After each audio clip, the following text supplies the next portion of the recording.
Selamat sore semuanya. Kita mulai perkuliahan hari ini. Pada perkuliahan hari ini kita masuk pada pertemuan yang ke-7.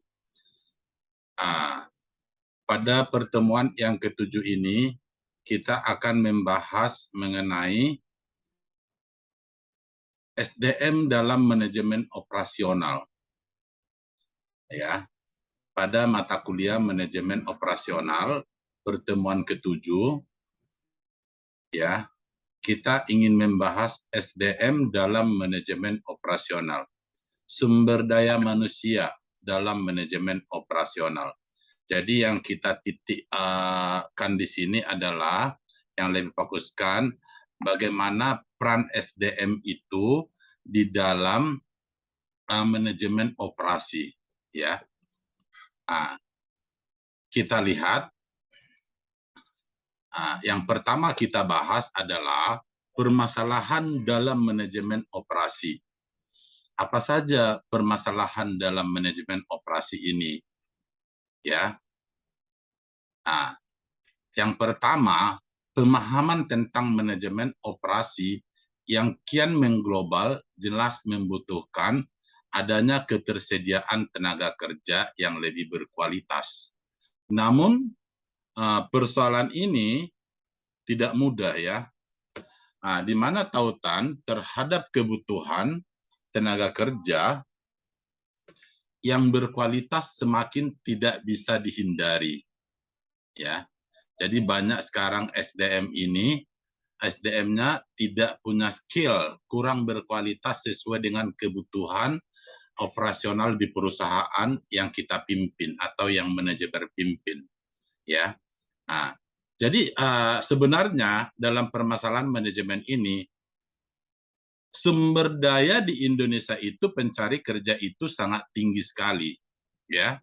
Namun walaupun sangat tinggi sumber daya itu, bukan hal yang mudah bagi seorang manajemen operasional atau bagian operasional atau perusahaan katakan untuk mencari sumber daya yang berkualitas yang sesuai mereka harapkan, ya.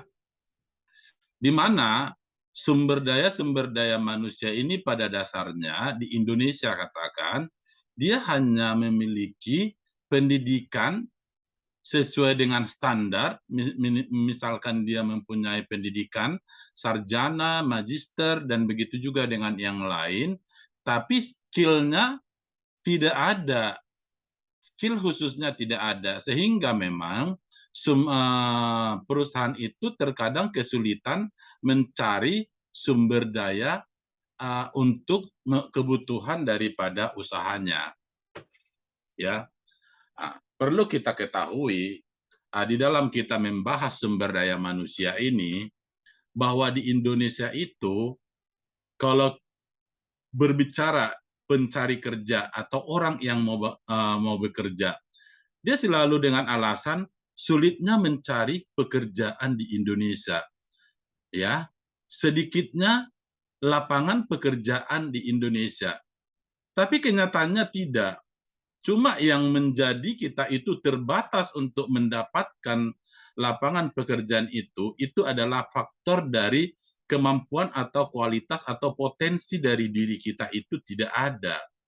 Ya, kualitas diri kita itu tidak ada. Jadi skill kita itu secara khusus kita tidak memiliki apa-apa. Hanya kita memiliki pendidikan tapi tidak mempunyai skill. Nah, di saat manajemen operasi atau perusahaan, pihak perusahaan menanyakan kepada calon tenaga kerja, yang ditanyakan itu begini, Anda mau cari pekerjaan apa? Ya, Anda mau cari pekerjaan apa? Anda mau melamar di bagian apa? Ya, apa skill yang Anda miliki? Ya, terkadang juga tenaga kerja atau calon tenaga kerja menjawab apa saja. Apa saja apa?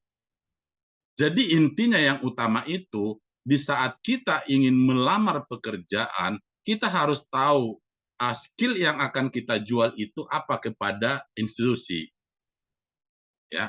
skill apa yang harus kita jual, ya, di mana perusahaan itu harus menganggap bahwa di saat dia menerima kita sebagai tenaga kerja, sebagai SDM di perusahaannya itu, kita memiliki suatu kontribusi yang akan kita berikan kepada perusahaan itu, kontribusi kepada perusahaan itu yang dapat menguntungkan operasinya perusahaan tersebut. Ya, jadi ambil suatu keahlian Anda di saat Anda menjadi menjadi calon tenaga kerja, katakan. Skill itu harus Anda kuasai salah satu minimal. Misalkan, mungkin skill Anda di bidang IT, di bidang accounting, atau di bagian leadership-nya bagus, itu harus kita kuasai salah satu, supaya di saat perusahaan itu membutuhkan sesuai apa yang diharapkan itu, kita itu sudah memiliki skill tersebut. Ya. Jadi tidak susah sebenarnya, perusahaan di Indonesia itu masih banyak membutuhkan tenaga-tenaga ahli atau tenaga-tenaga, ya, karyawan-karyawan atau SDM. Mereka masih membutuhkan karyawan, tapi di saat melamar, begitu beribu orang melamar itu tidak ada yang sesuai yang mereka harapkan. Ya, kalau Anda sebagai accounting, ya benar-benar Anda memahami accounting itu. IT jadi IT gitu. Apapun itu bidangnya, salah satu ambil satu bidang itu. Mungkin saya menguasai perpajakan, ya, saya menguasai finance, ya, saya menguasai undang-undang ketenagakerjaan. Mungkin Anda ingin melamar jadi human research-nya, ya. Saya menguasai strategi marketing, ya. Saya mempunyai komunikasi yang bagus, ya. Jadi itu harus kita miliki salah satunya, ya. Jadi jangan saya sudah kuliah mendapatkan ijazah terus saya melamar sesuai yang diharap, sesuai persyaratannya minimal S1 atau sarjana, kita melamar, ya kita tetap mental di saat kita tidak ada skill khusus yang kita miliki, ya. Nah, sampai saat ini masih banyak kasus yang terjadi khususnya di negara yang sedang berkembang yang masih kesulitan untuk mengadopsi tuntutan ini. Ya. Terkait dengan fenomena dan kasus yang terjadi, banyak persoalan yang mendasari dan banyak salah satunya keterbatasan dana untuk memacu kualitas tenaga kerja tersebut, ya. Nah, dengan kekurangan dana itu sehingga perusahaan tidak mau mencari orang yang tidak siap pakai, karena kalau tidak siap pakai mereka nanti yang akan melakukan training, biaya perusahaan itu, biaya operasional itu semakin tinggi. Jadi pada dasarnya mereka ingin mencari orang-orang atau SDM yang telah siap untuk bekerja, yang telah siap dengan skillnya masing-masing. Ya, adapun kesimpulannya ini adalah tujuannya untuk apa? Ya, tujuannya itu dalam operasional itu adalah higher profit, safety award, high satisfaction, ya. Maksudnya tujuan utamanya adalah bagaimana untuk meningkatkan profit yang lebih tinggi, ya. Bagaimana keselamatan kerja yang diharapkan, bagaimana kepuasan yang lebih tinggi terhadap perusahaan, ya. Jadi itu kira-kira itulah permasalahan dalam manajemen operasi. Strategi keunggulan bersaing, keunggulan absolute advantage. Ini adalah keuntungan yang dimiliki oleh suatu negara dalam memproduksi suatu produk disebabkan oleh adanya keunggulan atau kelebihan yang dimilikinya yang tidak dimiliki oleh negara atau daerah lain tersebut. Contohnya, karena faktor tenaga kerja yang melimpah dan murah dan sumber alam. Sedangkan keunggulan komparatifnya atau comparative advantage ini adalah jika suatu negara mampu memproduksi barang dan jasa secara efisien serta lebih banyak dengan biaya yang lebih murah daripada negara lainnya. Salah satu contohnya, ini Indonesia menjadi pengekspor minyak kelapa sawit CPO terbesar di dunia. Ini disebabkan apa? Karena memang kelapa sawit itu ada terluas itu di Indonesia, ya.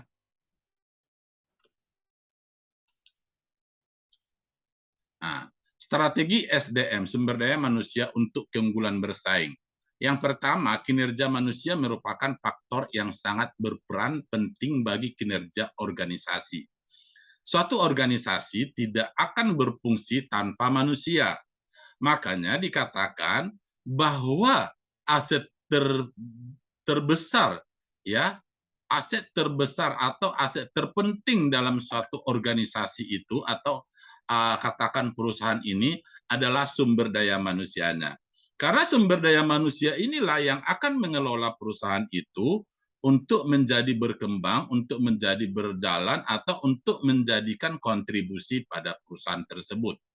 Nah, fokus dan perhatian pada SDM yang wajib diperhatikan. Apabila Anda seorang manajer sumber daya manusia atau manajer operasional atau bagian operasional dalam suatu instansi, baik itu instansi pemerintah, BUMN maupun swasta, maupun pemerintah, yang pertama adalah kualitas dalam suasana pekerjaan, quality of work life. Ya. Yang baik adalah suatu pekerjaan haruslah aman, kompensasinya sebanding, serta memenuhi kebutuhan fisik dan psikologis yang cukup. Ya, saling terkait, connected, ya. Ini adalah keadaan di mana manajemen dan karyawan berjuang untuk mencapai tujuan bersama. Jadi harus ada kerjasama antara satu pihak dengan pihak yang lain untuk mencapai tujuan bersama. Seperti apa itu manajemen? Ya, kerjasama antara dua orang atau lebih. Jadi kalau dalam satu instansi itu, jangankan individunya, divisi yang satu dengan divisi yang lain harus melakukan suatu, harus ada connecting, harus ada connect ya, harus ada connected-nya untuk menjadikan satu visi dan satu misi di dalam perusahaan tersebut untuk mencapai tujuan yang sesuai dengan diharapkan. Ya. Dan kita juga harus saling percaya. Yang ketiga harus saling percaya, trust. Trust ini adalah keadaan di mana kebijakan yang masuk akal dan tertulis yang diterapkan secara jujur, adil untuk menjaga agar manajemen dan karyawan saling merasa puas. Ya. Hambatan-hambatan dari strategi SDM ini, yang pertama bauran produk. Bauran produk ini dapat menentukan apakah karyawan akan dipekerjakan secara musiman atau tetap. Ya, biasanya kalau musiman itu, kalau banyak kebutuhan atau permintaan kepada konsumen, perusahaan merekrut tenaga kerja untuk bekerja pada saat itu, pada saat waktu itu tersebut. Tapi di saat permintaan itu sudah menurun, perusahaan akan memberhentikan. Jadi dia hanya dipakai sebatas harian lepas saja. Ya. Yang kedua, teknologi peralatan dan proses bisa menimbulkan dampak pada keamanan dan kandungan pekerjaan. Sedangkan yang ketiga, keputusan lokasi dapat menimbulkan dampak pada lingkungan tempat para karyawan bekerja. Yang keempat, keputusan yang menyangkut tata letak atau layout dapat mempengaruhi sebuah besar kandungan pekerjaan. Ya. Sedangkan selanjutnya kita masuk dalam perencanaan tenaga kerja. Bagaimana merencanakan tenaga kerja ini? Apakah tenaga kerja ini perlu direncanakan? Ya, perencanaan tenaga kerja ini adalah menentukan struktur kepegawaian yang dihadapi dengan stabilitas ketenaga kerjaan dan penjadwalan kerja. Ya, dihadapkan pada yang pertama stabilitas ketenagakerjaan, dan yang kedua penjadwalan kerja.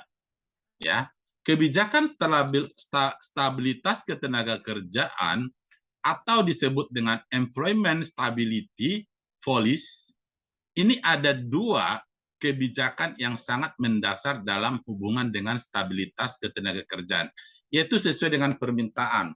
Yang kedua, tenaga kerja tetap. Ya, harus sesuai dengan permintaan. Permintaan apa? Sesuai dengan yang dibutuhkan oleh perusahaan tersebut. Dan sifatnya itu harus dia di perusahaan itu dia harus permanen, harus tetap dia. Jangan hanya dibutuhkan apabila pekerjaan lagi banyak. Di saat pekerjaan lagi sedikit, kita tidak memakai orang tersebut. Ya, jadi jangan sekali-sekali menggunakan hal seperti itu. Ya, lebih baik kita tidak banyak karyawannya atau kita kurangi, tapi semuanya itu adalah sifatnya itu tetap di situ. Sehingga dia akan bertanggung jawab sepenuhnya sesuai dengan pekerjaannya masing-masing secara kontinu, berkesinambungan. Ya. Nah, penjadwalan standar pekerjaan, work schedule, secara umum penjadwalan standar pekerjaan dapat dilakukan dengan cara ya. Yang pertama, flex time. Yang kedua, flexible work week ya, flexible work week. Yang ketiga, status part time. Nah, secara umum penjadwalan standar pekerjaan dapat dilakukan ini, yang dapat dilakukan ini, flex time itu adalah sistem yang mengizinkan karyawan dengan tidak melewati batas untuk menentukan rencana kerja mereka sendiri. Ya. Jadi, suatu sistem mengizinkan karyawan dengan tidak melewati batas untuk menentukan rencana kerja sendiri. Jadi dia bisa menentukan kapan dia harus dikerjakan, yang penting sesuai dengan waktu yang ditentukan itu pekerjaan itu selesai. Ya. Flexible work week adalah rencana kerja yang menyimpang dari standar baku dengan waktu kerja 8 jam, 4 hari dengan 10 jam kerja per hari. Ya. Nah, jadi 4 hari dia bekerja, tapi bekerjanya 10 hari, sehingga dia bisa beristirahat 3 hari. Kalau sesuai dengan ketentuan biasanya kan bekerja itu 1 hari 8 jam. Tapi kalau 8 jam itu harus bekerja dengan 5 hari dalam 1 minggu. Ya. Tapi kadang ada perusahaan itu dia menambahkan 2 jam per harinya, sehingga dia bekerja menjadi 10 jam, tetapi bekerjanya itu hanya 4 hari seminggu. Ini biasanya bisa mempengaruhi karyawan itu akan lebih fresh karena dia akan mempunyai waktu luang untuk dirinya sendiri atau untuk keluarganya, sehingga dia bisa fokus untuk keluarga dan bisa fokus untuk pekerjaan, atau bisa fokus untuk diri sendiri, bisa fokus untuk pekerjaan karena sudah diberikan 3 hari waktu untuk free, untuk libur ya. Status part time ini adalah karyawan yang bekerja kurang dari 32 jam per minggu. Nah, klasifikasinya bagaimana? Klasifikasi pekerjaan aturan kerja ini untuk organisasi yang klasifikasi pekerjaan dan aturan kerjanya ketat dalam menentukan spesifikasi siapa dan apa yang akan dikerjakan, kapan pekerjaan itu dapat mereka lakukan, dan dalam kondisi apa mereka dapat melakukannya. Semakin baik fleksibilitas perusahaan dalam menetapkan jadwal kerja dan menentukan staf yang akan mengerjakannya, maka semakin efisien pula perusahaan itu.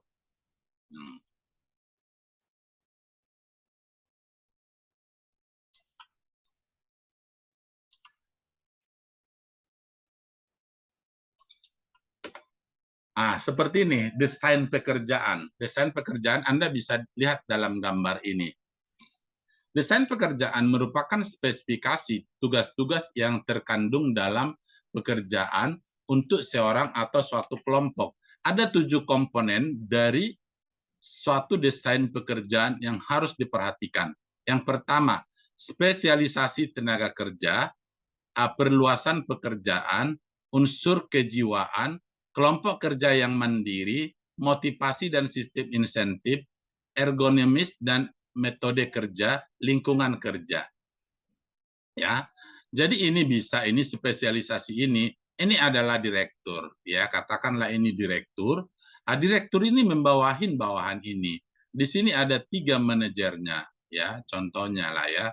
Ini manajer SDM, manajer finance, manajer pemasaran contohnya. Dan manajer pemasaran ini adalah fokus kepada pemasaran, fokus pada finance, fokus pada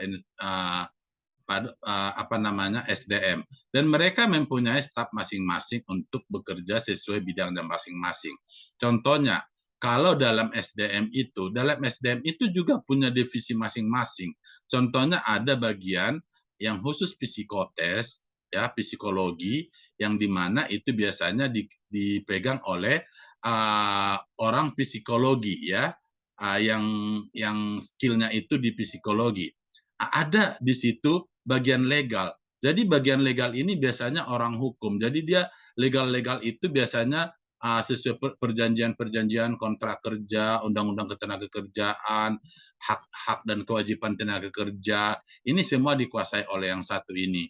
Sedangkan yang satu ini biasanya menguasai, contohnya dia bagian untuk pengembangan, development. Bagian development ini biasanya pengembangan karyawan, ya pengembangan melihat bakatnya, melakukan training yang menyesuaikan sesuai dengan skill masing-masing ke divisi masing-masing. Jadi itu contohnya. Dan begitu juga misalkan di bagian finance ini juga ada yang khusus pajak, ada khusus accounting, dan begitu lain-lain. Di pemasaran ini juga seperti itu, ada untuk ada marketingnya, ada komunikasi bisnisnya, ada bagian advertisingnya, gitu, macam-macam. Jadi itu pembagian spesialisasi tenaga kerja. Nah, kalau kita melihat spesialisasi tenaga kerja ini, menurut Adam Smith, ini mengemukakan bahwa spesialisasi tenaga kerja dan pekerjaan akan membantu menekan biaya tenaga kerja dengan beberapa cara. Yang pertama, karyawan mengalami pengembangan keterampilan dan proses belajar yang lebih cepat karena adanya pengulangan pekerjaan. Sedangkan yang kedua, berkurangnya waktu terbuang karena karyawannya tidak berganti-ganti pekerjaan atau peralatannya. Peralatan yang terspesialisasi, berkembang dan investasi akan berkurang karena setiap karyawan memiliki hanya sedikit peralatan yang dibutuhkan untuk tugas-tugas tertentu. Sedangkan kalau menurut Charles Babbage,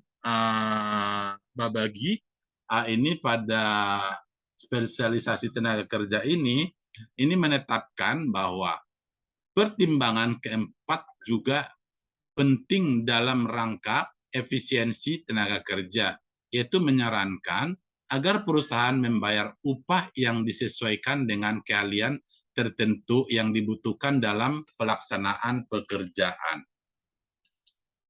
Ya, dalam upaya meningkatkan mutu kerja, maka terjadi perubahan pola dari sistem spesialisasi pekerjaan, ya, ke arah desain pekerjaan yang lebih bervariasi.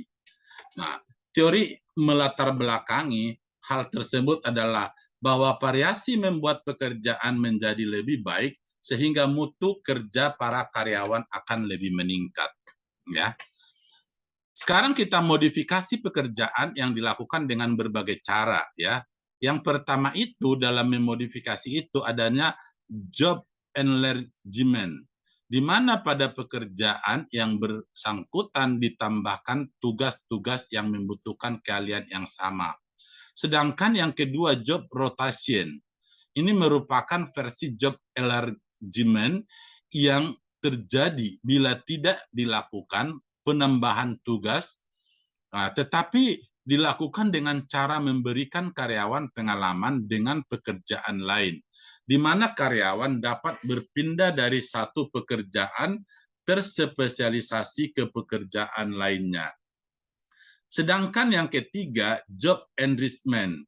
Ini adalah job di mana pekerjaan ditambah unsur perencanaan dan pengendalian. Job enrichment ini dapat dianggap perluasan vertikal, sedangkan job enlargement ini adalah perluasan horizontal.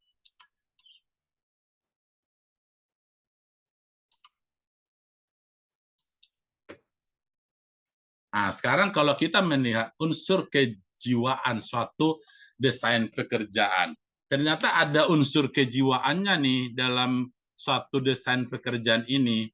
Nah, ini menurut Heckman dan Oldham tentang karakteristik pekerjaan inti, ini mengemukakan bahwa dalam desain pekerjaan hendaknya mencakup yang pertama, variasi keahlian.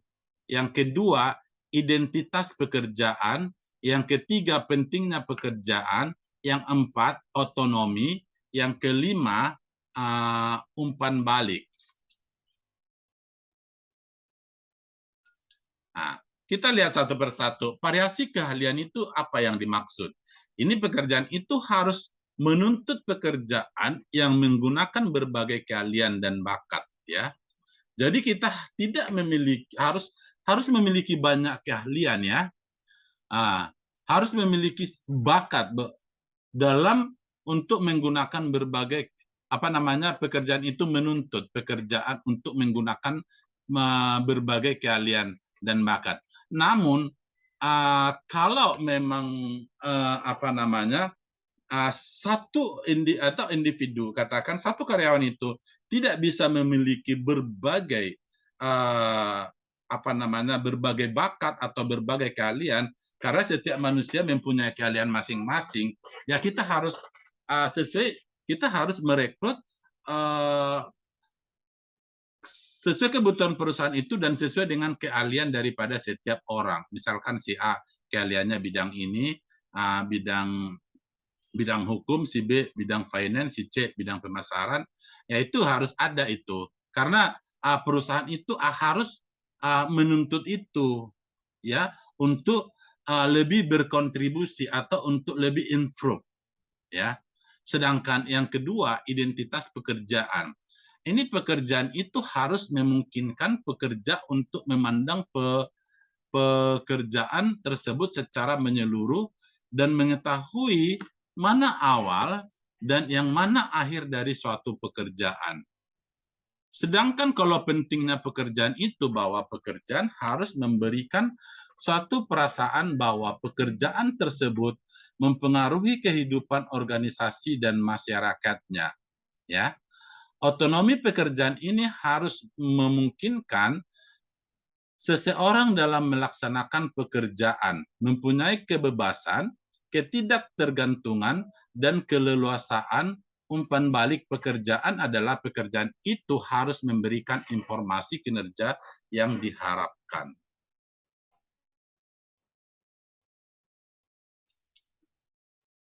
Nah, kelompok kerja yang mandiri. Pada kelompok yang kerja mandiri ini, kelompok kerja yang mandiri ini merupakan suatu kelompok kerja yang terdiri dari orang-orang yang berdaya guna, yang bekerja sama dengan mencapai tujuan yang sama. Nah, kelompok kerja tersebut efektif karena dapat dengan mudah memberdayakan karyawan, melaksanakan karakteristik pekerjaan inti, dan memberikan banyak dari kebutuhan kejiwaan anggota kelompok. Pendekatan kelompok dan pendekatan perluasan pekerjaan lainnya harus tidak hanya meningkatkan mutu kerja dan kepuasan kerja, tetapi juga harus bisa memotivasi karyawan untuk bersama-sama mencapai tujuan organisasi. Yang kelima adalah motivasi dan sistem insentif. Selain faktor kejiwaan, uang sering berfungsi sebagai pemberi motivasi jiwa maupun kerja. Penghargaan dalam bentuk uang biasanya meliputi ini kepada karyawan, ya. Kepada karyawan ini perlu diperhatikan, harus perusahaan memberi bonus, ya. Perusahaan memberi bonus, perusahaan ada pembagian laba terhadap karyawan, ada sistem insentif. Bonus ini biasanya dalam bentuk uang tunai, misalkan apabila achieve atau pencapaiannya atau sekali 3 bulan atau berprestasi atau apapun itu sesuai dengan kualifikasi atau kriteria dalam satu perusahaan itu dilakukan, sehingga manajemen memberikan bonus kepada karyawannya, dan ini akan memotivasi kinerja daripada karyawan tersebut, memotivasi SDM itu untuk bekerja lebih maksimal, untuk bekerja lebih baik, untuk bekerja lebih berkontribusi terhadap perusahaan itu. Yang kedua, pembagian laba ini biasanya dibagikan kepada para karyawan apabila ini pencapaian daripada target perusahaan itu tercapai atau lebih. Dan ini harus ada lagi nih pembagian labanya atau bonus juga bisa disebut, ya. Ya, karena perusahaan untung dalam 1 bulan ini di atas standar perusahaan. Sedangkan sistem insentif yang berdasarkan produktivitas individu ataupun kelompok yang mendasarkan pada pencapaian produksi di atas standar yang ditentukan. Oke. Selanjutnya, ergonomis dan metode kerja. Ergonomis ini adalah, dan metode kerja ini manajer operasional tertarik untuk membangun hubungan baik antara manusia dengan mesin. Ya, studi mengenai hubungan tersebut dikenal dengan istilah ergonomi, atau ergonomi berarti studi tentang kerja. Ya, kita pelajari, kita pahamin, ya. Harus menguasai knowledge daripada perusahaan mesin tersebut. Di Amerika, istilah faktor manusia sering digunakan untuk menggantikan kata ergonomi. Manusia dewasa, laki-laki, dan perempuan. Ini tercipta dengan konfigurasi yang terbatas. Oleh karena itu, rancangan tempat kerja bergantung pada data biomekanika atau gerak tubuh. Yang kedua, data antropometrika atau ukuran dan bentuk tubuh. Data tersebut memberikan kekuatan dan pengukuran yang mendasar bagi kebutuhan untuk merancang perencanaan dan tempat kerja. Oke, sekarang lihat nih teknik metode kerja menggunakan untuk menganalisa fungsi ergonomis. Perpindahan manusia atau bahan baku, analisisnya dilakukan dengan menggunakan diagram arus dan diagram proses dengan detail yang bermacam-macam. Sedangkan yang kedua, kegiatan manusia serta mesin dan kegiatan awak mesin. Ini analisanya menggunakan dengan diagram kegiatan, dikenal sebagai diagram manusia, mesin, dan diagram awak mesin. Gerakan tubuh, utama lengan dan tangan. Analisisnya dilakukan dengan menggunakan dengan gerak mikro. Dimensi tubuh, di sini ada tinggi tubuh, ini Anda bisa baca, pria, dan begitu juga dengan ini, gerakan tubuh tersebut, seperti apa di dalam bekerja untuk apabila kita berada pada produksi, ya. Ini harus kita perhatikan gerakannya,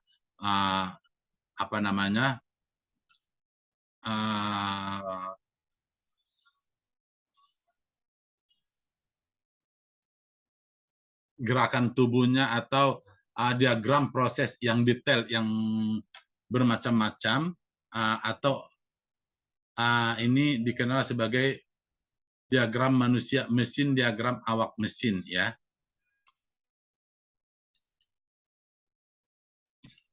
Oke, lingkungan kerja.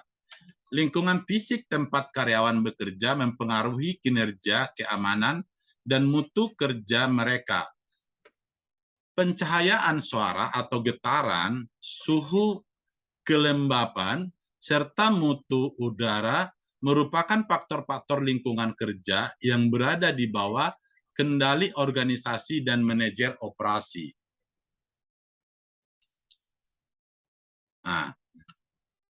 The visual workplace. Dalam tempat kerja sebaiknya mempergunakan berbagai teknik komunikasi visual agar dengan cepat informasi disampaikan ke stakeholder, ya, kepada manajemen. Adapun kriteria dalam tempat kerja visual sebaiknya pergunakan alat visual dengan murah untuk menyampaikan berbagai informasi dengan cepat dan dengan teliti, memperlihatkan dan menempatkan kembali kertas grafik. Sistem perlu ditingkatkan pada fokus tertentu agar tidak sering melakukan monitoring, dapat menyediakan data produksi dan data keuangan. Standar tenaga kerja. Kita lihat nih standar tenaga kerja itu seperti apa, ya. Standar tenaga kerja ini adalah jumlah waktu yang diperlukan untuk melakukan suatu pekerjaan atau bagian dari pekerjaan. Standar tenaga kerja diperlukan untuk menentukan apa saja yang ditentukan. Yang pertama, kandungan tenaga kerja yang 1 unit untuk biaya tenaga kerjanya. Yang kedua, kebutuhan penugasan staf organisasi atau beberapa orang yang diperlukan untuk memproduksi sejumlah volume tertentu dari suatu produk. Sedangkan yang ketiga, estimasi biaya dan waktu sebelum produksi dilakukan untuk membantu berbagai pengambilan keputusan mulai dari pengembangan estimasi biaya untuk konsumen sampai keputusan beli atau buat sendiri. Banyaknya operator dan keseimbangan kerja, siapa dan apa yang dilakukan dalam kegiatan kelompok atau lini perakitan. Dan selanjutnya, produksi yang diinginkan manajer dan juga pekerja harus mengetahui bagaimana hari kerja bisa dianggap adil. Ya. Sedangkan yang selanjutnya dasar dari rencana upah, bagaimana memberi insentif yang baik, ya. Mungkin dari hasil pencapaian kerja masing-masing atau prestasi kerja masing-masing, ya. Efisiensi karyawan dan penyeliaan ini untuk kepentingan untuk mengukur efisiensi. Ya. Selanjutnya, standar tenaga kerja tepat mewakili lamanya waktu yang dibutuhkan oleh rata-rata karyawan untuk melaksanakan suatu pekerjaan tertentu dalam kondisi kerja yang normal. Ya. Standar tenaga kerja bisa ditetapkan dengan 4 cara. Yang pertama, pengalaman masa lalu itu biasa disebut dengan standar tenaga kerja dapat diestimasi berdasarkan pengalaman masa lalu, yaitu banyaknya jam kerja yang diperlukan untuk melakukan suatu tugas pada waktu terakhir kali tugas itu dikerjakan. Sedangkan yang kedua, studi waktu. Ini mencakup penetapkan waktu bagi sampel dari kinerja para pekerja dan digunakan untuk menetapkan standar. Sedangkan yang ketiga, standar waktu yang telah ditetapkan sebelum pekerjaan dilakukan. Penetapan sampel kerja. Jadi begini, standar kerja ini lebih bisa ditetapkan dengan 4 cara ini, pengalaman masa lalu. Jadi di saat kita mengambil suatu kesimpulan atau mengambil suatu planning, apa yang harus kita lakukan di hari yang akan datang, di bulan datang atau tahun yang akan datang, kita bisa melihat pengalaman-pengalaman yang sudah terjadi. Bagaimana pengalaman yang sudah terjadi itu? Apabila pengalaman yang seperti strategi yang kita lakukan di tahun lalu gagal, berarti kita tidak perlu melakukan itu dan rubah atau tingkatkan atau perbaiki. Seperti itu. Itulah pentingnya pengalaman itu sangat penting di dalam suatu bisnis. Ya, jadi jangan kita terjerumus lagi pada pengalaman-pengalaman yang membuat kita gagal tahun sebelumnya. Kalau tahun ini saya lakukan seperti ini, misalkan saya melakukan pemasaran itu dengan sistem digital, tapi digital saya itu segmennya itu misalkan hanya di FB. Oh, FB itu kok tidak berkontribusi. Oh, berarti di tahun yang akan datang saya lakukan apa? Media sosial apa yang saya lakukan? Digital apa yang saya lakukan? Contohnya, ya. Nah, jadi seperti itu. Oh, saya akan menggunakan promosi dengan Instagram atau menggunakan Google Ads ataupun yang lain-lain. Ya. Saya melakukan sistem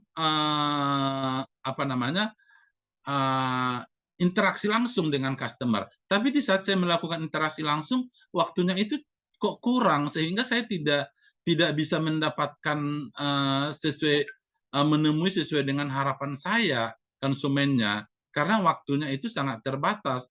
Nah, itu rubah gitu. Lakukan dengan sistem yang lain. Mungkin Anda dengan iklan, mungkin Anda dengan email saja, mungkin Anda dengan melakukan WhatsApp saja atau apapun itu, atau by phone saja. Nah, itu lakukan itu dalam setiap usaha yang akan Anda jalankan, planning yang akan Anda jalankan ke hari depan, ya, atau ke bulan depan, atau ke semester depan, ataupun ke tahun depan. Oke, masyarakat ekonomi ASEAN, ya, atau MEA. Ini masyarakat ASEAN. Masyarakat ekonomi ASEAN atau MIE ini merupakan tujuan dari integrasi ekonomi regional kawasan Asia Tenggara yang diberlakukan pada tahun 2015. Karakteristik masyarakat ekonomi ASEAN ini sendiri ini meliputi berbasis pada besar tanggung jawab.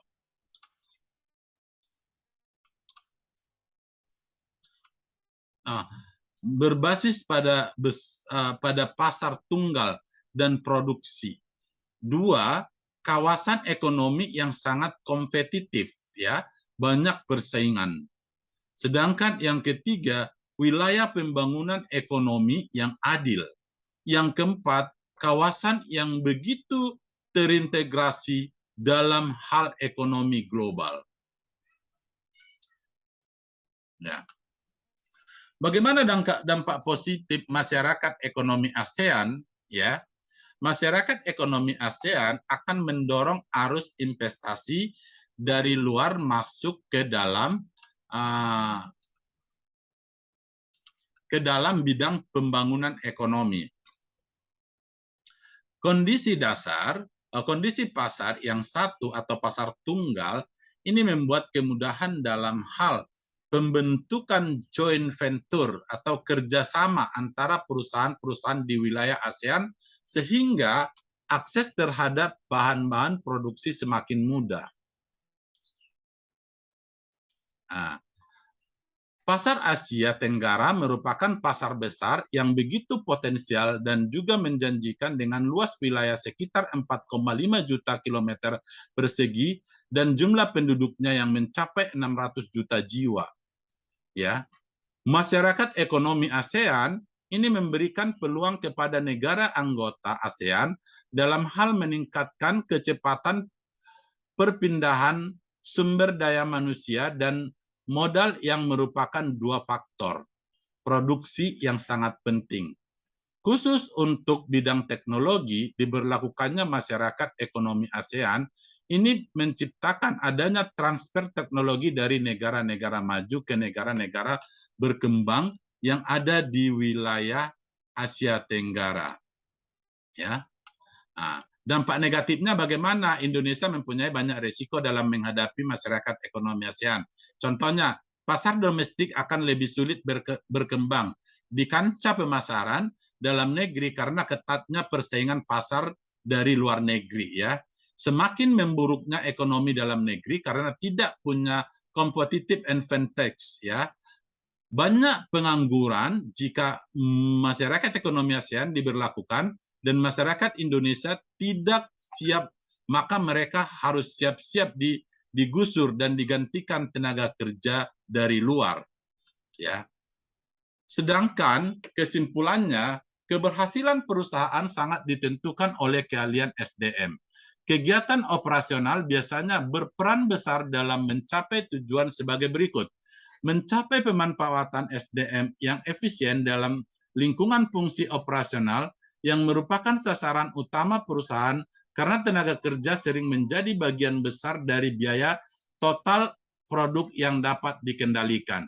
Desain pekerjaan yang efektif, aman, dan memberikan mutu pelaksanaan kerja yang baik bagi karyawannya dalam lingkungan yang saling menghormati.